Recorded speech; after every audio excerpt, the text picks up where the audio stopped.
ഈ രാത്രിത്തെ ഫുഡാക്കൽ എല്ലാവർക്കും ഒരു മടി പിടിച്ച പണി തന്നെയാണല്ലേ. അപ്പോൾ ഇന്ന് ഞാൻ ദോശയാണ് ഉണ്ടാക്കുന്നത്. അപ്പോൾ ആദ്യം തന്നെ ഞാൻ പച്ചരി ഒരു 2-3 മണിക്കൂർ സോക്ക് ചെയ്ത് വെക്കുന്നുണ്ട്. പിന്നെ കറി വെക്കാൻ വേണ്ടിയിട്ട് മീനും ഫ്രിഡ്ജിൽ നിന്ന് പുറത്ത് വെച്ചിട്ടുണ്ട്. പിന്നെ അതിൻ്റെ ഇടയ്ക്ക് ഞാൻ ഈ ഒരു ഐസും കൂടി കഴിച്ചിട്ടുണ്ട്. പിന്നെ ഒരുപാട് ഉച്ചക്കത്തെ പാത്രം കഴുകാനുണ്ടായിന്, അതും കൂടി പെട്ടെന്ന് കഴുകിയെടുത്ത് ഇനി നമുക്കതൊന്ന് ഉണങ്ങാൻ വേണ്ടി മാറ്റി വെക്കാം. ഇനി കറിക്ക് വേണ്ട ഉള്ളി ഞാൻ എടുത്ത് വെക്കുന്നുണ്ട്.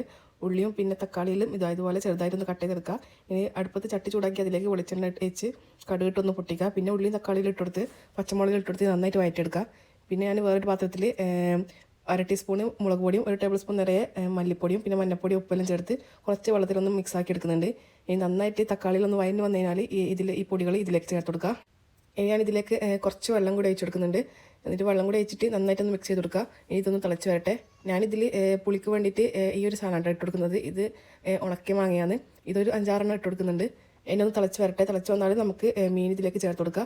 മത്തിയാണ് കേട്ടോ ഞാൻ ഇപ്പോൾ കറി വെക്കുന്നത്. അപ്പോൾ ഇത് മുഴുവനായിട്ട് ഇട്ട് കൊടുത്തിട്ടുണ്ട്. ഇത് നന്നായിട്ട് തിളച്ച് വരട്ടെ. പിന്നെ രാത്രിയിലായപ്പോൾ നന്നായിട്ട് പച്ചരി പൊതിർന്ന് വന്നിട്ടുണ്ട്. ഇനി നന്നായിട്ട് ഇതൊന്ന് കഴുകിയെടുക്കാം. 4-5 പ്രാവശ്യം കഴുകിയെടുത്തിട്ടുണ്ട്.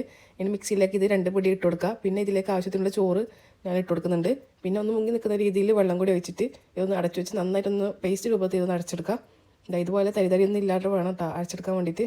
അങ്ങനെ ഇതാ മുഴുവൻ അരി ഞാൻ അരച്ചെടുത്തിട്ടുണ്ട്. പിന്നെ ബാക്കി വന്ന ചോറ് ഞാൻ ഫ്രിഡ്ജിലേക്ക് തന്നെ വെക്കുന്നുണ്ട്. ഇതിലേക്ക് ആവശ്യത്തിനുള്ള ഉപ്പും കൂടി ചേർത്ത് കൊടുക്കുക. എന്നിട്ട് നന്നായിട്ടൊന്ന് മിക്സ് ചെയ്ത് കൊടുക്കുക. ഇനി പാൻ ചൂടാക്കി നന്നായിട്ട് ഓയിൽ എല്ലാവരും ആക്കി കൊടുക്കുക.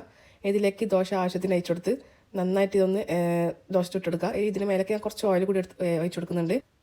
അങ്ങനെ ഇതാ ദോശ ആയിട്ടുണ്ട്. ഞാനിങ്ങനെ മാവ് കൊണ്ട് എല്ലാ ദോശയും ഞാൻ ചുട്ടെടുത്തിട്ടുണ്ട്. അങ്ങനെ ഇതാ ദോശൻ്റെ പരിപാടിയിൽ ഏകദേശം കഴിഞ്ഞിട്ടുണ്ട്. ഇനി നമുക്ക് ദോശ അങ്ങ് മാറ്റി വെക്കാം. പിന്നെ അതിന് ശേഷം ഇന്ന് ഗസ്റ്റ് വന്നപ്പോൾ പപ്പായ കൊണ്ടുവന്നിട്ടുണ്ടായിന്. അപ്പോൾ അത് അത്യാവശ്യം പഴുത്തോണ്ട് തന്നെ ഇന്ന് കട്ട് ചെയ്താന്ന് വിചാരിച്ച്. അധിക ദിവസം ഭക്ഷണത്തിന് ശേഷം കഴിക്കാൻ വേണ്ടി എന്തെങ്കിലും ഒരു ഫ്രൂട്ട്സ് ഉണ്ടാവലുണ്ട്. അപ്പോൾ ഇന്ന് പപ്പായനെ കട്ട് ചെയ്തെടുത്തിട്ടുണ്ട്. ഇനി ഇതുപോലെ ചെറുതായിട്ട് അരഞ്ഞെടുക്കുക. ബാക്കിയുള്ള കഷ്ണം പപ്പായ നമുക്ക് ഫ്രിഡ്ജിൽ മാറ്റി വെക്കാം, നാളെയായിട്ട് മുറിക്കാം. അങ്ങനെ ഇതാ ഞാൻ ഈ പപ്പായ ഇതിനിടയ്ക്ക് കഴിച്ചിട്ടുണ്ട്. നല്ല മധുരം ഉണ്ട് പപ്പായ. അപ്പോൾ അതിന് ശേഷം ഞാനിത് ദോശയും പിന്നെ ഇന്നലെ ഉച്ചയ്ക്ക് വെച്ച കറി ഉണ്ടായിരുന്നു കുറച്ച്, അതും കൂടിയാണ് കേട്ടോ കഴിച്ചിട്ടുണ്ടായത്. അപ്പോൾ അത്രയേ ഉള്ളൂ ഇന്നത്തെ video. Tata bye bye, see U.